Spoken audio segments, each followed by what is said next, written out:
उमरिया जिले के Bandhavgarh tiger reserve में बाघों की दहाड़ के बीच आज साहब बंदगी की गूंज सुनाई दी। मौका पारंपरिक रूप से मनाए जाने वाले कबीर मेले का था, जिसमें शामिल होने देश भर से संत कबीर को मानने वाले उनके हजारों अनुयायी पहुंचे थे। दरअसल बांधवगढ़ टाइगर रिजर्व के कोर क्षेत्र में स्थित बांधवगढ़ के किला पहाड़ी की संत कबीर की तपोभूमि के तौर पर मान्यता है और ये माना जाता है कि बांधवगढ़ के तत्कालीन दीवान धनी धर्मदास के आमंत्रण पर कबीर दास यहाँ पहुंचे थे और वर्षों तक साधना की, जिसके अवशेष के तौर पर कबीर चबूतरा, कबीर गुफा, कबीर तलैया आज भी मौजूद है।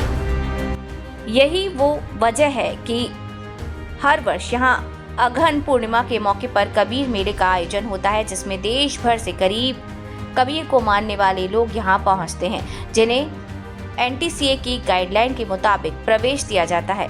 आज के इस आयोजन में प्रकाश मुनि साहब और उनके परिवार सहित 5000 से ज्यादा कबीरपंथी चौका आरती में शामिल हुए।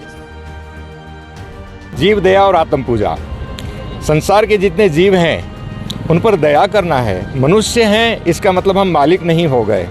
हमें हर व्यक्ति के और हर प्राणी के दर्द को पहचानना है और प्रकृति के संवेदना को पहचानना है। इस मेले में व्यवस्था को लेकर के क्या कुछ कहेंगे?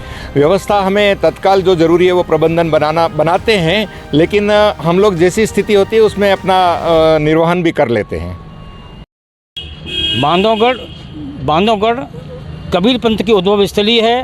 पूरे विश्व में कबीर पंथ का प्रचार प्रसार इसी बांधवगढ़ से हुआ है। सदगुरु कबीर साहब का आशीर्वाद धनी धर्मदास साहब को मिला, जो उनके परम शिष्य थे और उनको वंश 42 का आशीर्वाद दिया।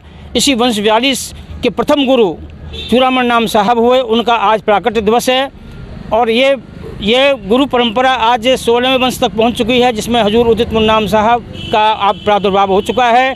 अभी शोभा यात्रा में वो रथ पर सवार थे और सभी भक्तों को लेकर के झूमते हुए सब लोग चल रहे हैं उनके साथ में और आनंद ले रहे हैं।